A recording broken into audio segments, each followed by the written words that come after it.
Hello friends, welcome to my YouTube channel IAS gateways. इस video में IAS 456 के codal provisions को detail में कंसेप्ट्स के साथ डिस्कस करूंगा, जो कि आपको अपकमिंग एग्जाम्स में बहुत हेल्पफुल होगा। सो मेरा वीडियो स्टार्टिंग से एंड तक जरूर देखिए।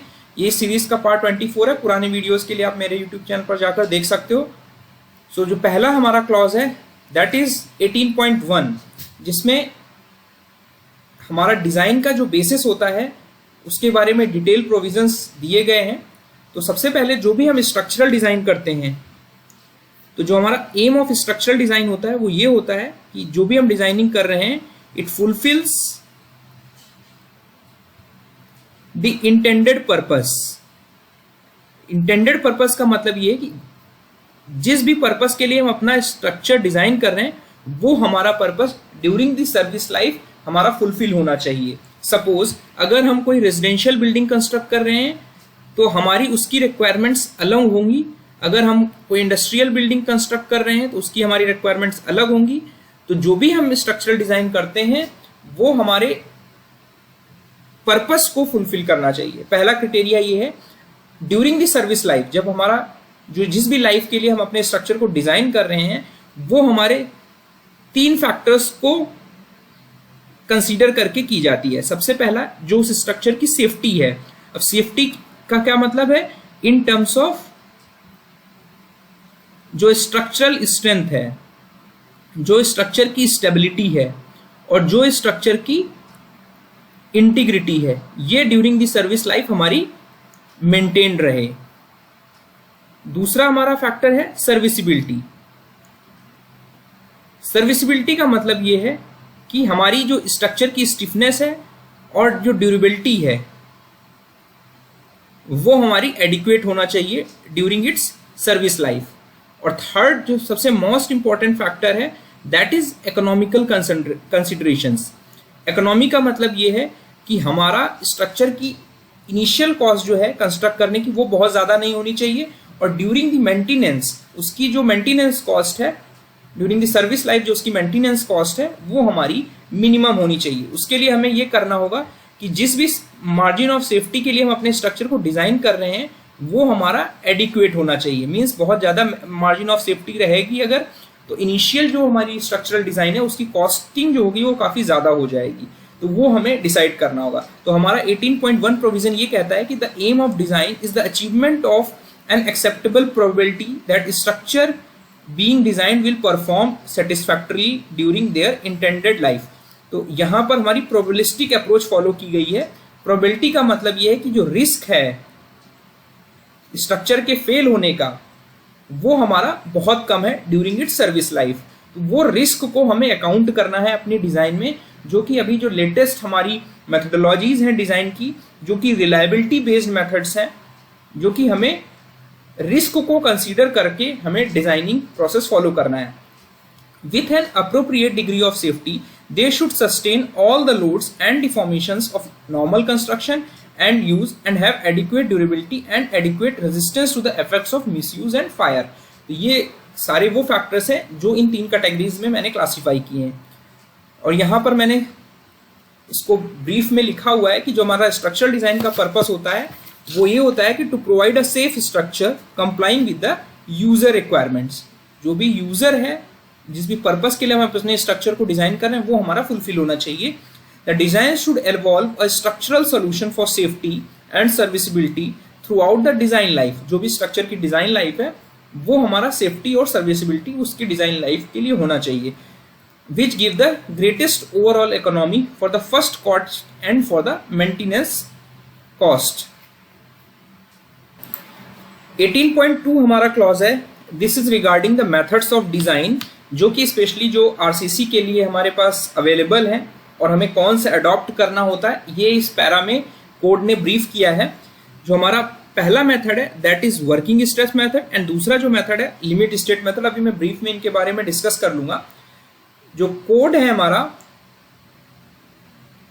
वो हमारा IAS 456-2000 का जो रिवीजन है ये हमारा लिमिट स्टेट मेथड पर एम्फेसिस करता है। ठीक है, अब एम्फेसिस कैसे करता है कि जो हमारा 1978 का कोड था, IAS 456 का 1978 का कोड था, उसमें जो हमारा एम्फेसिस था वो हमारा WSM पे था, जो कि वर्किंग स्ट्रेस मेथड, जो कि लीनियर इलास्टिक थ्योरी पर बेस्ड है। अभी मैं ब्रीफ में इस मेथड्स के बारे में आपको डिस्कस कर दूंगा। तो लीनियर इलास्टिक थ्योरी के बेसिस पर जो हमारा मेथड था वो 1978 के प्रोविजंस में इसको एम्फेसिस किया गया था। बट अभी जो 2000 वर्जन का कोड है उसमें WSM के जो गाइडलाइंस हैं उनको मेन टेक्स्ट से शिफ्ट करके अनेक्सर बी में शिफ्ट कर दिया गया है। इससे ये क्लियरली इंडिकेट होता है कि जो मेन टेक्स्ट है उसमें हमारे वर्किंग स्ट्रेस मेथोडोलॉजी के बारे में डिस्कस नहीं किया है कोड ने। अनेक्सर बी में उसको शिफ्ट करके ये एम्फेसिस करने की कोशिश की है कि we have to follow limit state method of design. ठीक है, अब मैं थोड़ा सा इसकी हिस्ट्री पे चला जाता हूं कि जब इनिशियल 1930s में हम WSM वर्किंग स्ट्रेस मेथड, यानी जो कि वर्किंग लोड्स पर बेस्ड है, जो सर्विस लोड्स पर बेस्ड है, ठीक है, उसके बेसिस पर हम अपने स्ट्रक्चर को डिजाइन करते थे with appropriate partial safety of factors. उसके बाद हमारा 1950s के अराउंड हमारा अल्टीमेट लोड मेथड आया, जिसमें हमारी विटनेस थ्योरी वगैरह प्रपोज की गई डिजाइन के लिए। ठीक है, उसके बाद अल्टीमेट लोड मेथड के बाद हमारा जो रिसर्चर्स थे उन्होंने एक प्रोबेबिलिस्टिक मेथड की एक अप्रोच प्रपोज की, बट उसकी कैलकुलेशंस, उसका एनालिसिस कॉम्प्लेक्स होने की वजह से इस मेथड को अडॉप्ट नहीं किया गया। और उसके बाद एक रिलायबिलिटी मेथड, जो कि प्रोबेबिलिस्टिक मेथड का रिवाइज्ड वर्जन था, रिलायबिलिटी मेथड्स प्रपोज किए गए, जिसमें इन्होंने क्या किया, जो प्रोबेबिलिटी थी, प्रोबेबिलिटी मींस जो रिस्क इन्वॉल्व था स्ट्रक्चर को डिजाइन करने में, हम जो रिस्क ले रहे हैं कि जो likelihood of collapse of structure है उसकी जो प्रोबेबिलिटी है उसको इन्वॉल्व करते हुए जो रिस्क इन्वॉल्व था उसको मल्टीपल सेफ्टी फैक्टर्स के फॉर्मेट में प्रपोज किया गया। तो मल्टीपल सेफ्टी फैक्टर्स जो आज का कोड जो हमारा IS 456 है वो प्रपोज करता है different multiple safety factors for limit state of collapse as well as serviceability, जो कि हम फर्दर डिस्कस करेंगे। ठीक है, तो जो मल्टीपल सेफ्टी फैक्टर्स के बेसिस पर जो हमारी डिजाइन इवॉल्व होके आई, that is called limit state method of design, जो कि इनिशियली हमारी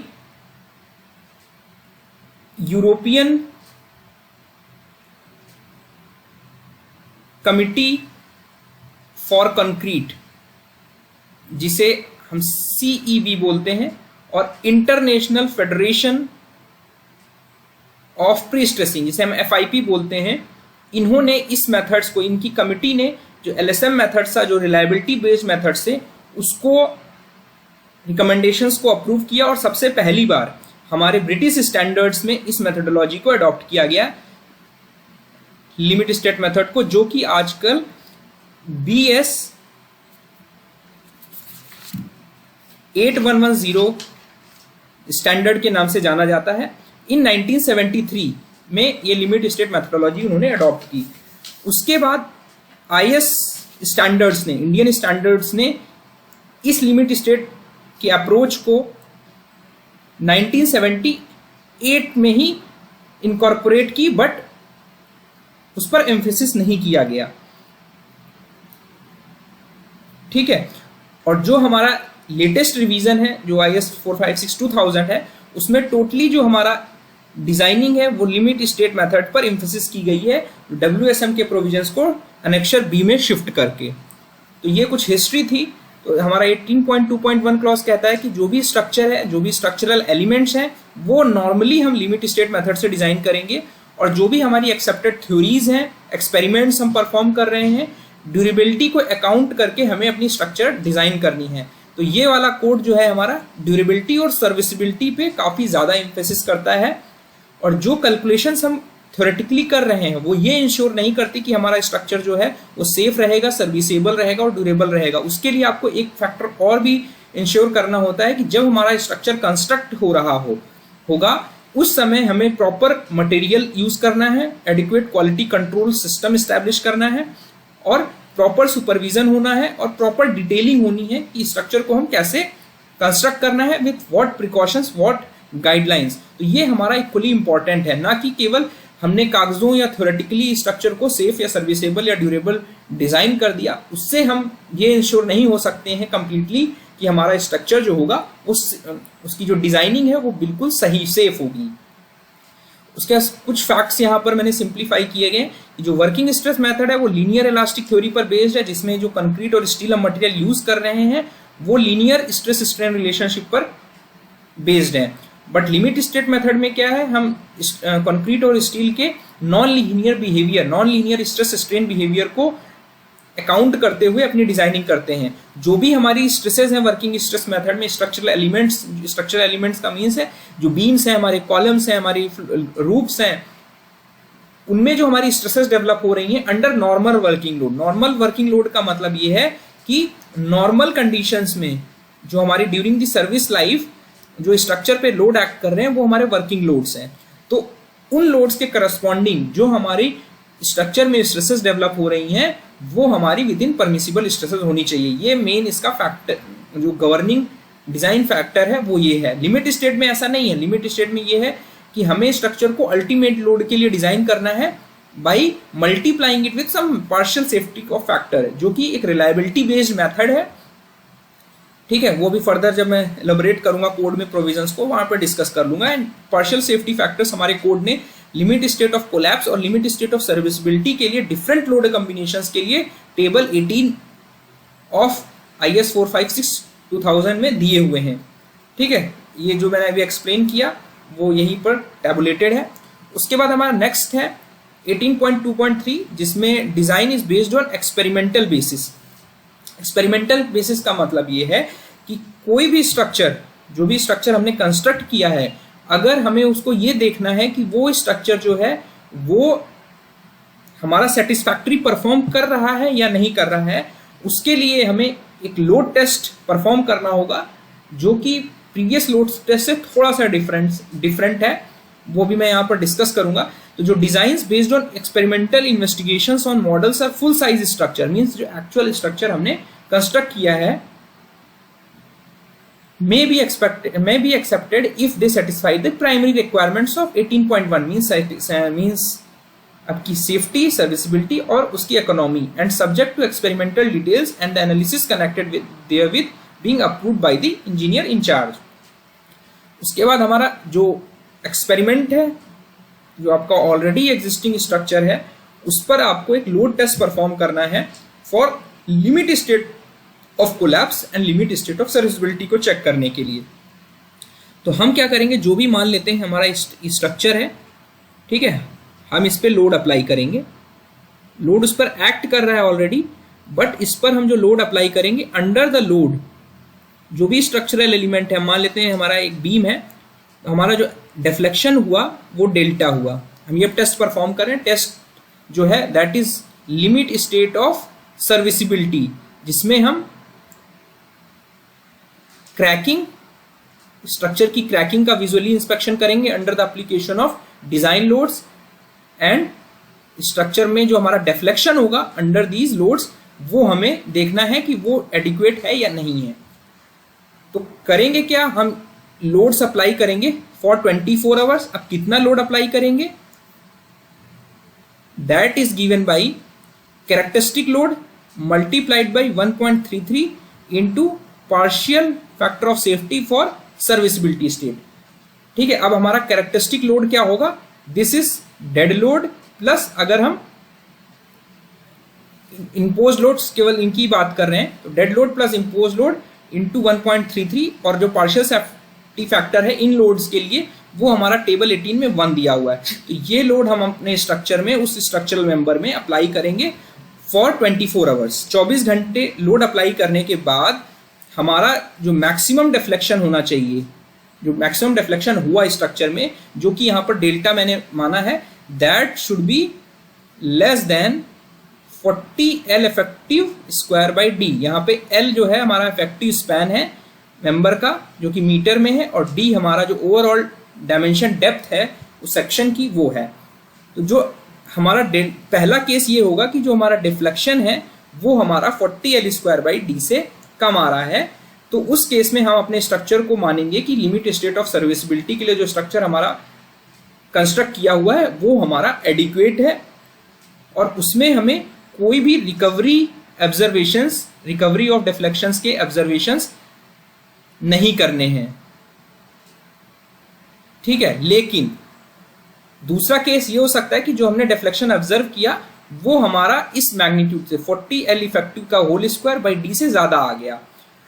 उस केस में सपोज यहाँ पर हमारा जो डिफ्लेक्शन है अगर हमारा 7.5 mm आया और हमें जो डिफ्लेक्शन इस फॉर्मूले से मिलेगा वो हमारा 5 mm आया, तो एब्जर्व्ड हमारा इससे ज़्यादा आ गया इस मैग्नीट्यूड से, तो उस केस में हम रिकवरी गाइडलाइंस को फॉलो करेंगे। उस केस में हमें स्ट्रक्चर की रिकवरी कितनी हो रही है डिफ्लेक्शन में वो हमें देखना होगा। तो जो हमने 24 घंटे के लिए लोड अप्लाई किया था उसके बाद नेक्स्ट 24 घंटे में हमें उसको इंक्रीमेंट वाइज लोड को हटाना होगा। मींस एक साथ आपको पूरा लोड नहीं हटाना, नेक्स्ट 24 घंटे के अंदर आपको पूरा लोड हटाना है और उस बीच नेक्स्ट 24 घंटे में हमें यह देखना है कि जो रिकवरी हुई डिफ्लेक्शन की वो हमारी 0.75 ऑफ जो ओरिजिनल डिफ्लेक्शन हुआ 24 घंटे लोड अप्लाई करने के बाद उसके 75% से ज़्यादा होनी चाहिए। अगर ऐसा नहीं होता है तो हम क्या करेंगे, इस लोड को रिमूव करेंगे और आफ्टर 72 आवर्स के लिए स्ट्रक्चर को छोड़ देंगे। 72 घंटे के बाद हम फिर से लोड अप्लाई करेंगे फॉर 24 आवर्स और सेम हम जो लोड अपने अप्लाई करना है वो सेम यही लोड अप्लाई करना है और उसके बाद वापस से हम 24 घंटे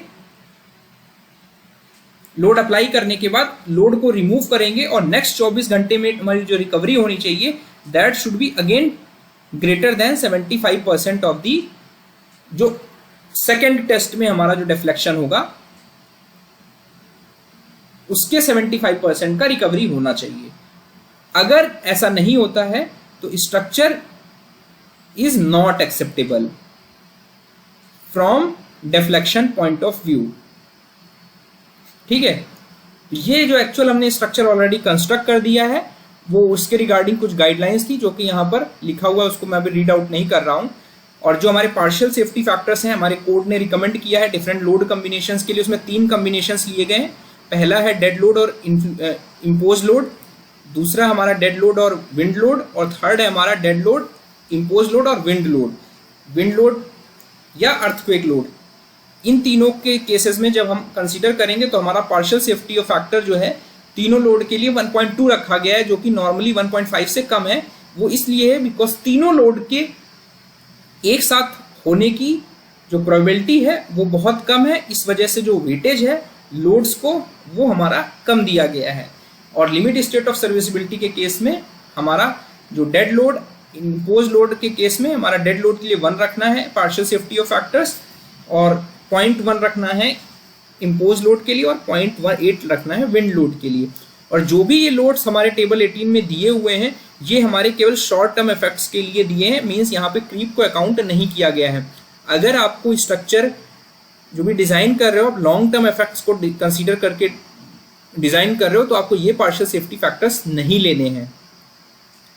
while assessing the long term effect due to creep the dead load, जो भी डेड लोड और लाइव लोड आप लोगे उसमें लाइव लोड का वो पोर्शन कंसीडर करना है आपको जो कि परमानेंट नेचर का है, बिकॉज क्रीप का जो इफेक्ट है वो हमारा सस्टेन लोड की वजह से डेवलप हो रहा है, तो आपको वो पार्ट हमें कंसीडर करना है लाइव लोड का डेड लोड के साथ जो कि परमानेंट नेचर का है। तो ये इंपॉर्टेंट पॉइंट है, ध्यान रखना है।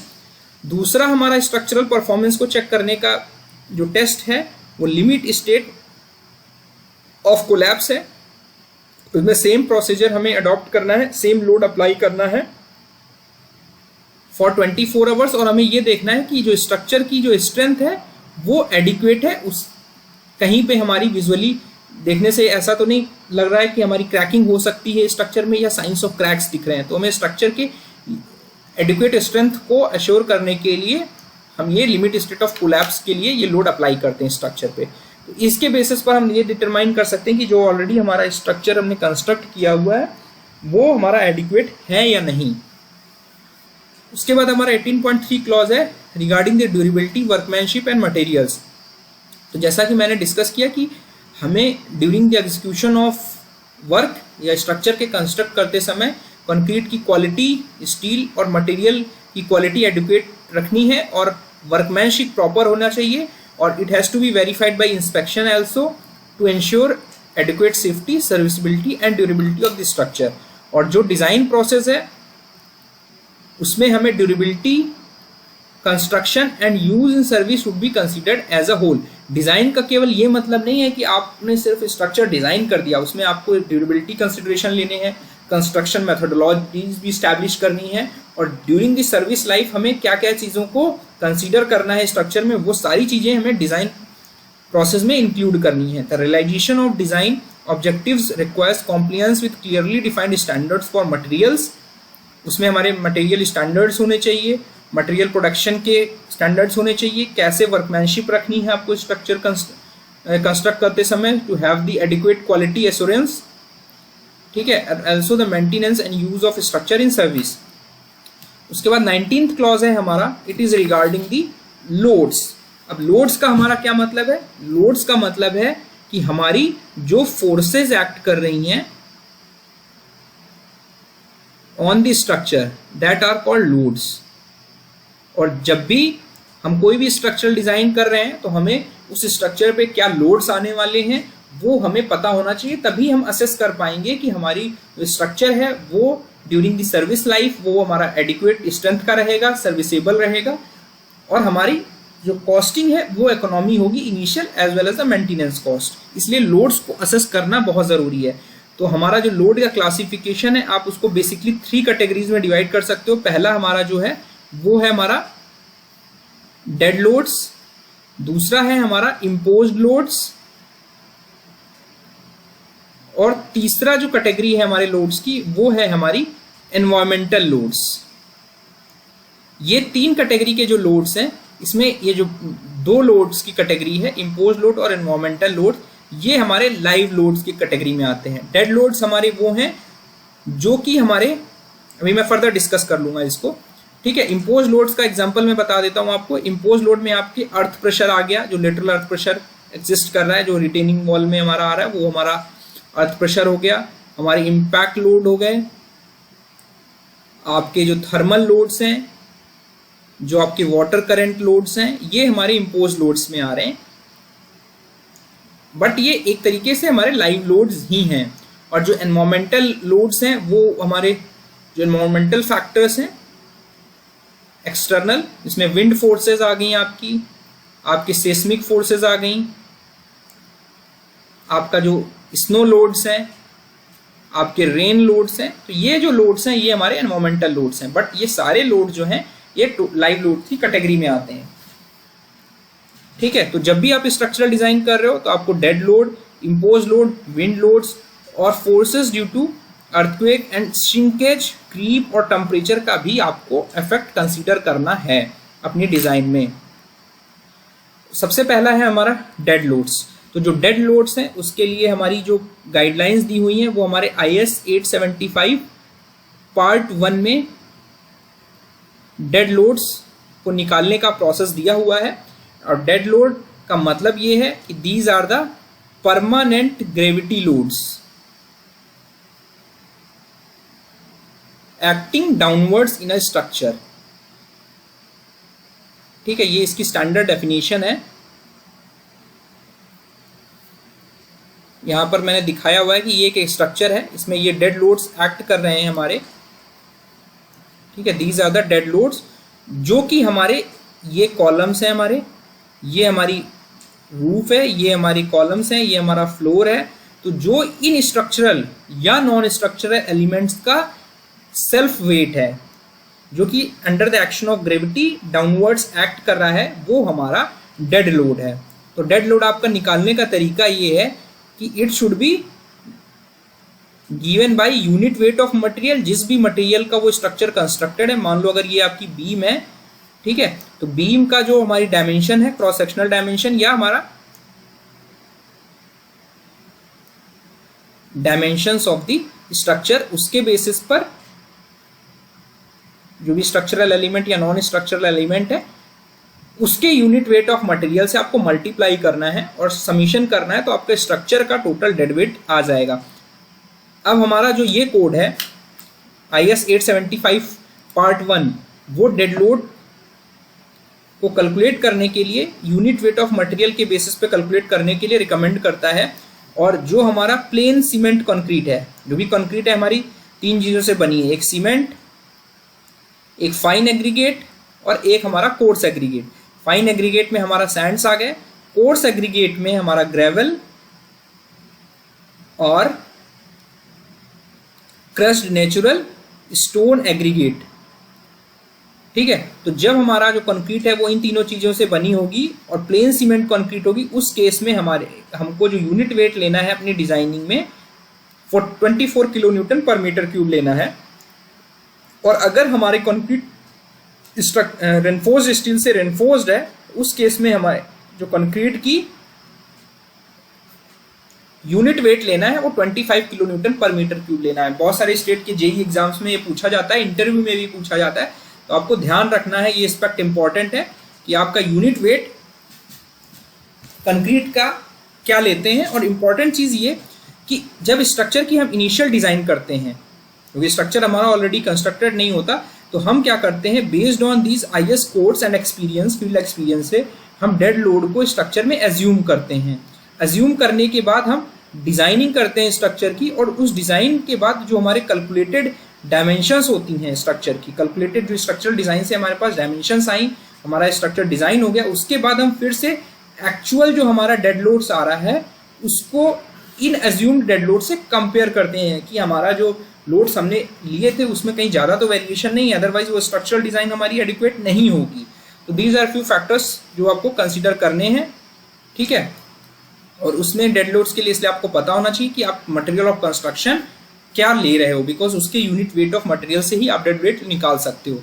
उसके बाद है हमारा impose loads, wind loads and snow loads. ये तीनों हमारे जो है वो लाइव लोड्स की कैटेगरी में आते हैं। ठीक है, और विंड लोड और स्नो लोड जैसा मैंने डिस्कस किया, दीज आर एनवायरमेंटल लोड्स।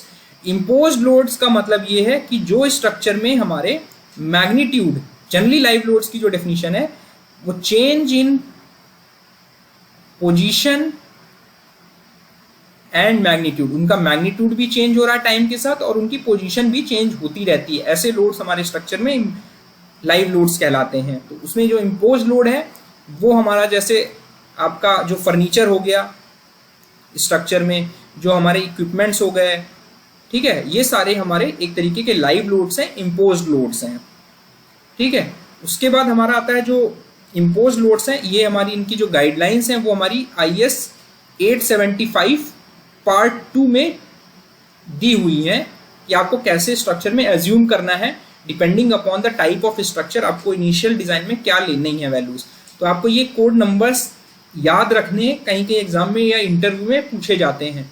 तो impose loads has to be based on part 2, wind loads जो हैं हमारे पार्ट 3 में हैं IS 870, और स्नो लोड्स जो हैं हमारे IS 875 पार्ट 4 में दिए हुए हैं। तो ये आपको दिमाग में रखना है। एंड स्नो लोड्स यहाँ पे मैंने दिखाए हैं, these are the snow loads, these are the wind loads based on the exposed area of the building and height of the building and wind velocities.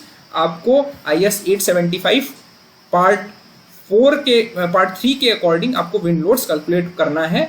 उसके बाद हमारी जो सेस्मिक फोर्सेज हैं हमारी, उनका कैलकुलेशन हमारा IS 893 जो कि criteria of earthquake resistant design of buildings में स्पेसिफाइड है, उसके अकॉर्डिंग आपको कैलकुलेट करना है। आपको स्ट्रक्चर में श्रिंकेज, क्रीप और टेम्परेचर इफेक्ट्स को कंसीडर करना है for the safety serviceability of the structure, because इनकी वजह से हमारे स्ट्रक्चर में स्ट्रेसेस, सेकेंडरी स्ट्रेसेस डेवलप होती हैं which are responsible for the deflection of the structures, so they have to be taken into account. और उनकी कैलकुलेशंस की जो गाइडलाइंस हैं वो हमारी IS 875 पार्ट 5 में दी हुई है। इसका मतलब श्रिंकेज, क्रीप और टेम्परेचर का इफेक्ट के लिए आपको 875 पार्ट 5 फॉलो करना है। In ordinary buildings such as low rise dwelling buildings, जो कि हम नॉर्मली कंस्ट्रक्ट करते हैं लो हाइट बिल्डिंग्स, अगर उसमें लेटरल डायमेंशन जो है, अगर ये मान ले this is the lateral dimension and उसकी जो लेटरल डायमेंशन है लो राइज ड्वेलिंग यूनिट्स की वो 45 मीटर से कम है, तो हमारा जो श्रिंकेज, टेम्परेचर और क्रीप के इफेक्ट्स हैं डिजाइनिंग में, डिजाइन कैलकुलेशन में, उनको करने की जरूरत नहीं है। ये इंपॉर्टेंट कोडल प्रोविजन है जो आपको ध्यान रखना है एग्जाम पॉइंट ऑफ व्यू से कि 45 मीटर से लेटरल डायमेंशन अगर हमारी कम है तो हमें जो टेम्परेचर फ्लक्चुएशंस है, मींस थर्मल लोड्स हैं, और जो हमारे क्रीप और श्रिंकेज की वजह से हमारी जो सेकेंडरी स्ट्रेसेस डेवलप हो सकती हैं आप उन्हें इग्नोर कर सकते हो, बिकॉज उनका जो क्वांटम होगा वो उनका मैग्नीट्यूड बहुत कम होगा, उसका स्ट्रक्चर पे ज़्यादा फर्क नहीं पड़ेगा, इसलिए they are neglected based on the field experience and design practices. और जो अदर इन सारे फोर्सेस और लोड्स के अलावा कुछ हमारे और भी फैक्टर्स हैं जो हम डिज़ाइन में कंसीडर करना है हमको, based for the safety and the serviceability of the structure, जिसमें हमारे फाउंडेशन का मूवमेंट हमें कंसीडर करना है जो कि हमारा 1904 के कोडल प्रोविजन से गवर्नड है। इलास्टिक एक्सियल शॉर्टनिंग देखनी है, स्पेशली ये हमारा कॉलम्स में होगा behaviour under the application of the concentric loads या इसेंट्रिक लोड, ये फिनोमेना देखने को मिलता है। IS 875 पार्ट 5 में सॉइल एंड फ्लूइड प्रेशर्स क्या है हमारे, वाइब्रेशंस, फैटिग, ये हमारे सर्विसिबिलिटी लिमिट स्टेट्स को डिटरमाइन करते हैं। These are the impact loads. Erection loads का मतलब ये है कि कोई भी स्ट्रक्चर अगर हम प्री कास्ट स्ट्रक्चर्स यूज कर रहे हैं अपने कंस्ट्रक्शन में तो उनको कास्टिंग करने के बाद उनको एडिक्वेट डिजायर्ड लोकेशन में जब हम प्लेस करते हैं with the help of crane तो वी लिफ्ट दीज स्ट्रक्चर्स, तो उसकी वजह से हमारे स्ट्रक्चर में सेकेंडरी स्ट्रेसेस आर इंड्यूस्ड और इन लोड्स को हम कहते हैं इरेक्शन लोड्स, जो कि when the structures are erected ये स्ट्रेसेस हमारी इंड्यूस हो जाती हैं। Stress concentration effects due to wind point load and the like are consider to be in design. Combination of loads आपको कंसीडर करना है IS 875 पार्ट 5 के अकॉर्डिंग। अगर हमारा डेड लोड जो भी हमारा स्ट्रक्चर में हम कंसीडर कर रहे हैं वो हमारा उसका जो नेचर है वो दूसरे लोड्स को काउंटर कर रहा है इन द स्ट्रक्चरल मेंबर, तो स्पेशल प्रिकॉशंस हमें फॉलो करनी है डिजाइनर को ये इंश्योर करने के लिए कि हमारा स्ट्रेस रिवर्सल्स तो नहीं हो रहे हैं। ठीक है, स्ट्रेस रिवर्सल का मतलब ये है कि हमारा कंप्रेशन, किसी मेंबर में हमारा कंप्रेशन है, ठीक है, और उसके बाद टेंशन है, देन अगेन कंप्रेशन है, तो एक there is a reversal of stresses is there. तो ये हमारा एस्पेक्ट डिजाइन में कंसीडर करना है जब हमारे डेड लोड्स जो हैं वो हमारे लाइव लोड्स के इफेक्ट को अदर फोर्सेस को स्ट्रक्चरल मेंबर में काउंटरैक्ट कर रहे हो। ठीक है, उसके बाद हमारा आता है डिजाइन लोड। डिजाइन लोड का मतलब ये है कि जो स्ट्रक्चर में हम जिस लोड के लिए अपने स्ट्रक्चर को डिजाइन करने वाले हैं, तो उसके लिए वर्किंग स्ट्रेस मेथड में हम सिंपली कैरेक्टरिस्टिक लोड के लिए डिजाइन करते हैं जो कि simply dead load plus live load के बराबर होगा, एंड जो इसकी वजह से जो हमारी स्ट्रेसेस डेवलप होंगी they should be within the permissible stresses. और लिमिट स्टेट मेथड में क्या करेंगे, विद जो भी हमारा कैरेक्टरिस्टिक लोड है that have to be multiplied with factor of safety. और जो फैक्टर ऑफ सेफ्टी है वो हमारा दो कैटेगरीज में है, लिमिट स्टेट ऑफ कोलैप्स और limit state of serviceability. Depending upon किस स्टेट के लिए हम डिजाइन कर रहे हैं अपने स्ट्रक्चर को, उसके बेसिस पर टेबल 18 से IS कोड के हम ये फैक्टर ऑफ सेफ्टी लेकर लिमिट स्टेट मेथड के जो मेथोडोलॉजी है उसके बेसिस पर स्ट्रक्चर को अल्टीमेट लोड्स के लिए डिजाइन करते हैं for collapse and for the serviceability state. I hope मेरा वीडियो आपको पसंद आया होगा। इस तरह के फर्दर वीडियोज में बनाता रहूंगा। Thank you.